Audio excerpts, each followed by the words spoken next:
everyone, welcome to the channel for new video. So I got here the answers, the responses from the people that took part to the Rulebook Survey that took part a couple of months ago.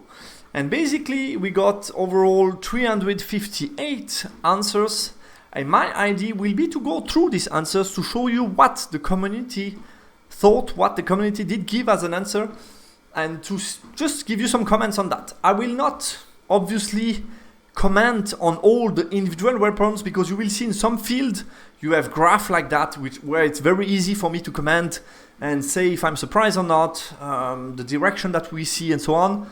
But from some other question we have field text responses, and it's impossible to go through 350 something. It's impossible to analyze those responses and to see the direction where it goes. So for the field responses, I will not go through them, obviously, but I will try to go over the other one and give you my comment and show you what are the answers. I think it's quite interesting to see what the people did answer, thanks to all the people taking part to those survey. I think it's a huge help for the staff to see in which direction they should go, what they should correct. So definitely I could only recommend you each time that they give you the opportunity to raise your voice, give your opinion, do it.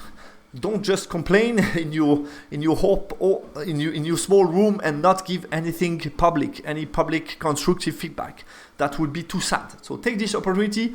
I think there are no other games. Games Workshop definitely not doing that with his games. So here you have the opportunity to take part to the game and give your opinion and influence the way the game is going to evolve. So do it. Anyway, let's go over that. So the first question, do you consider yourself a new player? So we have 5% of new player. I think that's not a surprise to see that most of the player base, or at least the people taking part to this questionnaire, to this survey, are established player. I think that's one of the struggle that we had, but also something where I saw people work on is the way to introduce player. I know that within the French community, they have a whole forum section on Discord, which is dedicated to how can we introduce new player to 9th Age. And that's very interesting to see the ideas coming up there from the club trying to introduce new people to 9th Age. So there are some initiatives, but at the moment I think that's still a work in progress for the project. Which army do you mainly play? Seems kind of evenly spread. You see some more, some less. I think here we don't have big surprise. I would expect some like UD 4.2%. Yeah, there are some differences, but I'm not sure it's representative. For example, we are only like 2.8% were Vermin's War, but I still see them a lot in tournament. So I think also keep in mind that we have only 300 something answers, which is not representative of the whole population of the players. So yeah, here I don't think that's speaking a lot about the army popularity. Do you think the game requires about the right number of models? I think that's a positive. Something has been criticized a lot in the past with the 4,500 points game before that. We had kind of an increase of gaming models on the table during the year since multiple increase and so on. We had too many units, so now we are about right. You see there are still a bit less than a quarter of the people that think we have too many models, but I think that has been improving, and that's something that could still be improved. If they think that's enough to be an issue, you could potentially just increase a bit some prices, and then the model could easily decrease a bit. But I think that's about what I would expect. 3/4 are fine with that. That seems about right. Do you think the game is about the right level of complexity? Is the opinion shared by the majority, 60%? Okay, some people think not complex enough, and like a quarter too complex. You know that the 9th Age has been working on that. I think somehow we also like the complexity of this game. The complexity means also deepness in a way of interesting, complex situation, problem solving. So it's a hard balance to find. I think definitely a way has been, a step has been made in the direction of making the game a bit easier, a bit more fluid, less tricky situation or gacha situation, which is good. So I would think that we definitely improved that one with the version 3.0, but I think people will never agree totally on that. So yeah, it's kind of hard to see if it's right or not, if the balance is right or not, if it should be a bit easier or a bit more complex. It's always hard to judge, but definitely I think we have an improvement here made with the version 3.0. Over the next year, do you think Ninth Stage should focus on change, improving core rule even at the expense of balance, no strong preference, and most of the people, more than half, think improving the balance, even if it means unpopular rules stay unchanged? Yeah, I share that opinion. I think the game rule set at the moment is fine. Generally speaking, I think here the balance could be a bit improved, but all armies are playable. Rule have been a bit simplified, so I think we improved that definitely, and working on the balance shouldn't be the focus over changing again, because we knew that we lost people with the changes of version 3.0. We lost part of the community, and changing again the design would be taking that risk again, and I think that's not a risk we want as a project to take again, or not if it's necessary. And in that case, I think what has been achieved justified why it was done, even if it unfortunately it cost player, which is sad, but I hope that some of these players will come back. The duration of the game with 4,000 points is just right for the majority of the player, and I think also that it's about right. Some of them still think it's a bit too long. Yeah, it depends also a lot of the game. I've seen a lot of game finish early. I've also had some of my game not finishing due to very complex situation. I think you still need to expect in our game that some of the complex game with a lot of combat situation will not be finished. Even if you play 1 hour or more, it could be hard to finish sometimes. So yeah, there will always be some unfinished games, unfortunately. But I think this has been improved, and I had at ETC no big issue disregarding. So I think the duration has been an improvement. Press of the ranks, that's definitely a rule that has been talked about a lot since the version 3.0, one of the iconic rules of the new version. The majority, as you can see, think it's good enough. I would rather the Ninth Stage focus on improving balance, and I also think I'm part of this. I'm sharing this majority opinion. I know that a third of the player thinks we should try to find a new alternative, but I think only giving it to 4 ranks and more from the size 1, I think it has been reducing the powerness of that rule. Obviously, it's making some of the big unit more appealing towards mid-size unit, but for me it's about right now. What 2 aspects of the game do you think are most in need of design changes? Let's take the one that generates the more votes. Magic phase, spell effect, pass special effect, bounce spell. Yeah, I'm sharing that view. I did also vote for that. One of my most complaints in that survey were about the magic phase. I think we lost some favor. The 5 dice possibility to force spell with 5 dice in return of a very low chance, less than 2% chance of blowing the mage, is for me a huge issue. I share the view of some of other YouTubers like Shizu, for example, from Blackwood channel, who is saying that 5 dice should be forbidden, and I agree with that. I think in our game you should be able to dispel the one that you really want to dispel in most of the time, and just forcing 5 dice on game-breaking spell, for example, random move, could be a huge problem. So definitely I would work on magic phase. I think it's one of the phases that has been a bit more frustrating, and also a bit of lackluster, less favor in comparison to version 2.0. I get that we wanted to reduce the magnitude of the variance and the effect, how it can be game influencing or not, but at the same time I think we lost a bit of the flavor of that magic phase. List building, restriction, option, not points, so size of the game.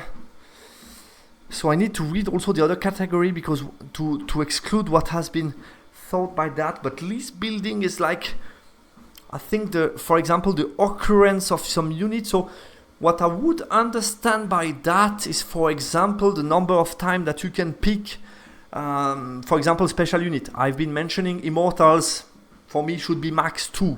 Those type of special units should be max 2 and not you cannot spam them. So that's something I would improve. So maybe that's something the people would understand. Size of the game is also something maybe some of them voted that they wanted to decrease the size. Also, interestingly, a good amount of people voted for I want maximum stability, no changes at all. I understand that magic phase mechanics, not the spell. It's less of an issue. Still an issue because of the magic dice and the miscast. So I think those two should be within the scope of the potential change. And maybe also, interestingly, people mention DT's rules terrain effect. Okay, interestingly, maybe they think that because the terrain still a huge effect, disrupting.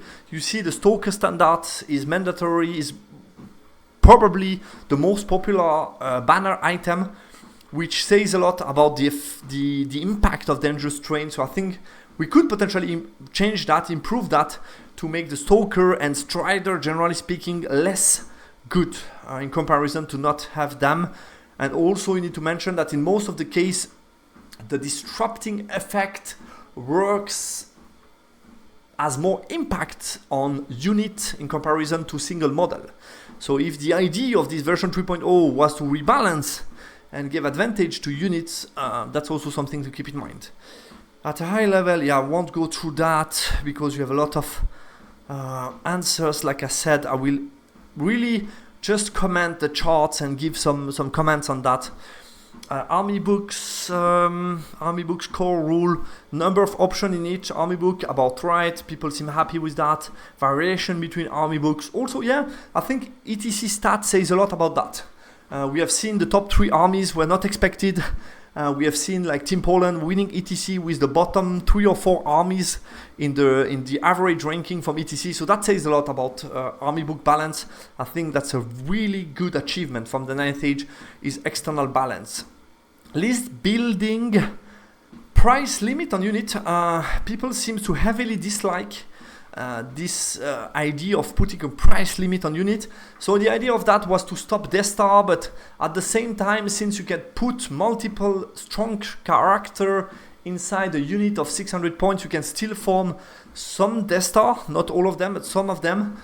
I think what could be frustrating for people is also the limit on characters. You cannot form anymore some very strong build. I don't know what to think about that. Definitely all options should be playable within the range. For example, you should be able to put any kind of option, but sometimes it stops you from taking a magic banner. So I don't know about the 600 points for units. That's debatable. We could change that a little bit. Seems to be frustrating for people. Duplication limit, I think that's a good point, but at the same time, some of them are not limited enough. Deep Watch, Immortal, you name it. Those kind of units should be max 2, definitely. And it's not just about the points and the nerfs and so on and the rules. For me, those kind of special units, they are special. They shouldn't be the majority of the unit on the battlefield. So they should be definitely max 2 for any special unit. For me, that should be the way it goes. I think back in the day, that's how it was. It was like special 2 and then rare only 1. That's very back from Warhammer world, but still, I think this idea for me makes more sense. The fact that the core units, they are more common, you see them more. Special unit, a bit special, you see them less. Rare unit, you don't see them a lot because they are very, very rare or very special. Maximum and minimum unit size, people seems okay with that. It's balanced, as you can see. I think it's a good way to limit too big units. So I think that's fine. And the min size is also a good way to stop having 2 MSU type of list with 2 small units. So I think that's quite interesting. On the rule book quickly, as you can see, the survey is quite long, so I will try to go through a bit faster on some aspect. But battle preparation, as you can see, people seems to be happy. To be honest, I'm not happy at all about spell selection during list building. I think all that stuff could be removed and you just say, you are master, choose 5 spell. and that's it. And you're an adept, choose 3 spells that you have access to. And you're an apprentice, choose 1 spell that you have access to. point. That's it. That's the end. I don't understand why we need to write down the spell on the army list, since we can freely choose, because you can still change one spell from another one and then change for hereditary. So basically you have all combination covered. So I don't get this idea of making the list longer with that spell selection written down on the list. I think that could be easily removed and makes the list easier to read. So I don't get that. But people seems to like actually the spell selection and the spell swapping and all that stuff. I'm okay with the spell swapping, but I would just make him way simpler by saying choose what you have access to. Point. That's it. End of the rule. Roll off for attacker or defender. People seems to be happy with that. And the way we deploy units, they seems to be happy with that. Okay. Interesting. Then we have the charge phase. Generally speaking, people seems to be quite happy, as you can see, between all the way. I think that I have nothing here to comment. I'm also quite happy with the charge phase, and it will be very similar for the movement phase. As you can see, people seems to love what has been done for the movement phase in the version 3.0, which is very good news, and it also reflects my opinion on that. On the magic phase, it's a bit more balanced, as you can see, but not as negative as I would have expected, to be honest. So the flux card generation, people seems to be okay with that. The variation between the flux card, people don't like it that much. It's balanced. Storing magic, people seems rather positive about it. Casting dispelling spell, they seems rather happy. Like I said, for me the huge issue is, like Shizu said multiple times, no 5 dice for casting. I think that's definitely an issue. Bounce spell, they seems about okay. The miscast table generate more negative comment. People doesn't seem too happy. Like I said, I think it's not punishing enough.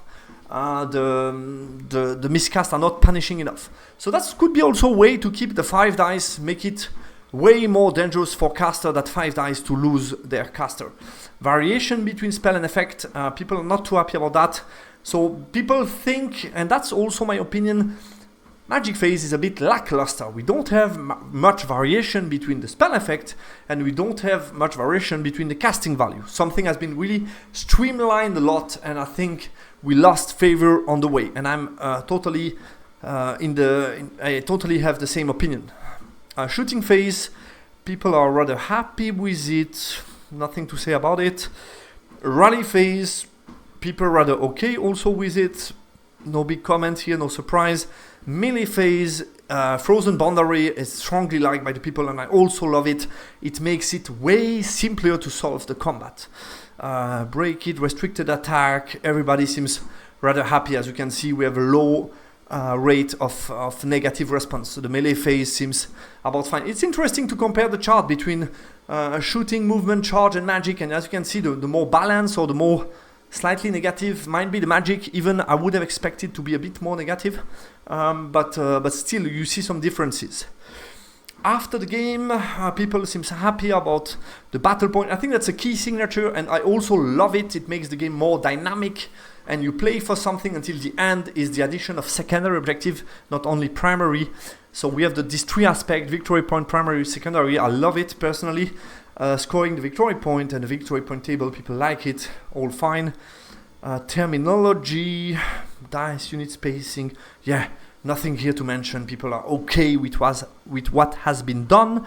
Attack, you see, pressed by the rank, it's still something that that generates a lot of debate, and people will like it, people don't like it. Generally speaking, I would think it has been improving with the change they have been made, but still people are very divided what to think about that. The rest, people are happy with how it works. Psychology, the command test also generate a lot of debates. That's one of the new thing of the version 2.0, so in that sense it's a bit normal, but still something generating a lot of debate. Panic check, courage check, the rest is fine. Decimated, people like it a lot. I love it as well. And not have this single guy that can rally on half leadership. That's much better, so that's fine. Character and attachable model. That's something I don't share the view is the general and battle standard bearer. I think in more and more army book we have receiving ways to substitute a battle standard bearer character with a unit. You have Obsidian God, you have Greybeard, you have Scoru Stone, you have a lot of options in many books to not play a BSB, and that's a bit sad for me in terms of flavor and having that BSB. Also the points that you gain when you kill a BSB or general, I like that. I think it brought a lot of favor, and the idea of trying to assassinate those impactful characters in terms of leadership and influence on the battlefield, I love that, and we lost all of that. Not mentioning the general, lot of army can play without a real general, a real leader with leadership. I think the impact of leadership, generally speaking, high leadership, has been reduced in the game, which in a sense I like it, because it makes less of a nerf, or how should I say, less of a charge in terms of point for the army that needed to play leadership 9 and to play a fighty general just for that, like Ogre Khan in the past. So the fact that we can play without a Great Khan is cool, but at the same time we lost that favor of those fighty characters a little bit. So I'm not too happy about the fact that you can play without general and without BSB. For me, it's not the right way to go. I love those guys on the battlefield, and I think by losing them in more and more lists with the development of army books, we lost some favors of the game, some flavor. Make way, combine unit, people seems that's fine. Okay, let's go over train. Dangerous train's a bit split, but as you can see, still people quite positive about it. Opaque train, covering train, disruptive field. Okay, so people have no issue about particular trains saying like water is awful or wall are too strong. So people are fine about the train, generally speaking. It's more about the fact that you generate dangerous train. They're also fine with the disruptive. So it's more about the test that it generates, maybe. That seems to be the major issue, which is a bit surprising. I thought that would be the disruptive, would be the aspect that people don't like too much, and that nerfs a little bit the unit in comparison to the single model. Okay, weapon enchantment. Yeah, that's very specific. I won't go too much into that. Yeah, it's very, very specific. We will see how that goes. I think they are going to analyze also the algorithm, how often we see those Arcane Compendium enchantment to modify them. So I have here no strong opinion to bring the same for those armor enchantment, the shield enchantment. Yeah, I think Duskforge, it's funny, Duskforge has been disappearing almost completely. We see a bit of Sigil, and the Wild Warding has been a bit more popular, but people doesn't seem too happy about it. You see, we have more yellow and less green in comparison to some other item, but people seem always to be shared about those items. I think it depends a lot which army book you play, what kind of combo is possible, so that's why maybe people are a bit shared about is it good or not good. Artifact, Talisman of the Void is very popular. I think getting an extra dice is really strong. The Crown of the Wizard King has been completely disappearing, and you see also people not liking it too much, so a redesign could be nice. The Free Mind is also a bit more balanced, could be improved. And then with the mask, Obsidian Rock, Rod of Battle. Okay, let's continue with Potion and Scroll. Binding Scroll still very like, people like. Yeah, it's as you can see, it's very balanced for most of them. Some of them a bit more negative. I would say people, as you can see also here shared, people don't really think what to think about those scroll because we don't see it a lot. Okay, spell scroll. Then we go to the banner. Yeah, the Stalker. I think you see this amount, 77 out of 358. Strongly dislike the Stalker standard, and I think the Stalker standard is almost a must in every army list, and that's a huge problem. Sheltering, it's funny because it has been very popular at the beginning, and now we see it less and less. Flaming, yes, a lot of people seems to find it rather okay. Other icon as well. The Courage banner is a good way to bring some unit out of the bubble. The banner of speed, distortion, and rending. Okay, so I think here, yeah, what's generated the most comment is Stalker standard, which is not a surprise at all. Then we have the Pass of Magic, very interesting. Alchemy, people very strong. People, yeah, a lot of them think alchemy is quite strong, and we saw it a lot. So I don't know, but most of them think very strong, and you see almost nobody think it's weak. So yeah, very strong. Cosmology seems about balance. I share that opinion. Divination, bit too weak. I also share that opinion. Druidism, very weak. I share that opinion. Evocation, very strong. I share that opinion. Occultism, rather balanced. I'm fine with that. Pyromancy, I would have expected a bit more. It's still a strong one, but it's very depending on the matchup. So it's very either very strong or very weak. Shamanism is also quite strong. People think it's okay. I would have expected a bit more strong, but as you can see, I think here what's very indicative is the people thinking it's weak are very little. So I think shamanism is quite popular, quite good. Thaumaturgy for me is kind of balanced. You don't see it a lot. Witchcraft rather weak. Yeah, I'm rather okay with what has been said here. I think that's quite good, reflecting the state and the balance between the magic path. So I'm rather happy with what I'm bringing, what I'm saying here. And then, yeah, you have the detail of all spell. To be honest, I will not go through that. I will just show you the chart because it would take me too much time, and I already spent a lot of time on that. But you see, people were able to give their opinion on all the spells. Yeah, I will try to. You see, some of them, people are totally fine, and some of them, they think it's too weak, not good. So I think you can see that. Druidism will be funny, obviously. Fountain of Youth, very weak. Yeah, you see a lot of red and blue, which is not a surprise here. Still, some people think it's very strong. that's kind of funny. Evocation. I was curious. Yeah, Spectral Blade is game changer. Soul Blight is very strong as well, so that's not a surprise here. Occultism, Hand of Glory is for me very strong. for 8+, it's a good one. Gravecall, it's strong but not that strong, I would say. Okay, and the Sacrifice, Umbral Majesty, Pentagram, we saw the Royalist with improved area of Pentagram and double Pentagram being game breaking sometimes, so it can be completely game breaking. Keep that in mind.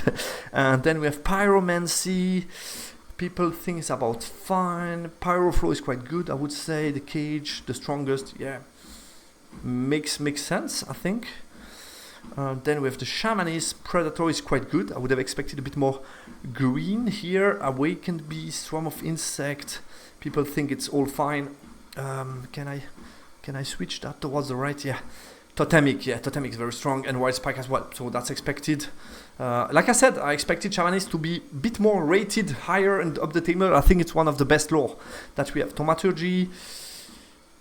Okay, Reflection, Rain of Fire. Yeah, Rain of Fire is really good. Wrath of God still remains iconic, despite being a bit more random. Yeah, Evil Eye sucks. Sword Luck is depending. I think, yeah, it's a little buff. It's not that sexy.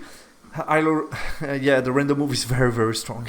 I would have expected even more green. It's too strong of a spell. For me, it should definitely be a master spell. It should be a master spell. Should not be an adept spell. It's the best spell that you have in the lore, and I think should be definitely a master. Cold Dawn's Cause is quite nice. Clouded Side is very strong, I think also, but it's situative as well, but really strong. And the Mist is just lackluster, not so interesting, should be changed. Okay, then you have other comments. Model rule, people seems to like. Let's see what brings more comments. You see, we had a lot of options. Feigned Flight, people don't like it.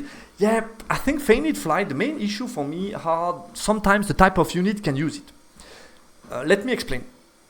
Feigned Flight for me, in the concept of it, you think a small light unit, very mobile unit, but also fragile unit, being in terms of armor, resilience, but also in terms of model number, total number of HP. And I think that's the key point here. Some units very fighty, like let's bring straight away Chaos Chariot of Lust, charging into combat and being able to voluntarily flee the fight is a huge issue. And also I would put in that basket, despite being not that clear, also big unit of Goblin Cavalry, for example, who can be feign flight, move away from combat. I think that should be restricted, those kind of tricks should be restricted to smaller units. That's my key issue here for me, is the size of the unit. I'm not too concerned about the design, it's more who has access to this design, which is the key issue for me. Okay, fly, frenzy, yeah, frenzy is problematic. Most of the units with frenzy are almost unplayable because you are forced to overrun, and I think that's a huge issue. I prefer the old frenzy, let's be honest. Check if you want to charge or not. You still had a way to control it, to limit what it does, because you could have the BSB and check it 2 times. So I prefer the old frenzy in comparison to this one. Ghost tap, hard target, immune, light troop, musician. Yeah, musician will be reworked, that's for sure. That's one of my main expectations. I think it brings to nothing right now. The rest seems about fine. Random movement, blah blah blah. Standard bearer, strider, stubborn, spurnal. So people have no issue with that. Terror. Unruly is a bit of an issue. I'm thinking about the orcs, for example, with that command test. I think that's linked. Apprentice, yeah, we don't see enough apprentice. I don't know why they delete apprentice from most of the book. I don't see the reason why. Maybe they wanted to kill the small character that can also be chaff, so they wanted to reduce the chaff option. But I don't like it. For example, like a vassal conjurer in the Infernal Dwarfs that cannot be apprentice. That makes little sense for me. The rest people seems happy about that. The only issue for me, Wizard Conclave, they shouldn't have access to 2 strong spells. For example, thinking about the random move from the Naiad, they can just 5 dice it. It's very strong. I think also the Dread Elf have access to it, I would say. So some of that game-breaking spell, really, really strong, shouldn't be part of a conclave. Okay, nice. Then we have the weapon. Not much to say. I would expect, yeah, the spear are too strong at the moment. That's the best weapon in the game. That's no surprise here. Attack attribute quickly. What we have, artillery, people seems to be shared about that. I think it has been improved in the way there is less variance, it's more control. But still, yeah, you're always going to be frustrated by that when you play monsters. So I understand that people will be voting against that. The rest seems fine, you can see the graph. Lightning and attack, people don't seem to like it that much. Okay, interestingly. And then we have the rest seems fine, as you can see. We have no big surprise here. People seem rather fine with the attack attribute other than lightning. And I've gone through all of that. So, guys, I've been able to give you this insight. I hope you like the video. The idea was to give you an overview of what the people did answer to this survey. Thanks to the people who participated. I'm looking forward to see what changes are going to be made in the yearly update. I think that's going to be very interesting. And talk to you soon on the channel for another video. Goodbye.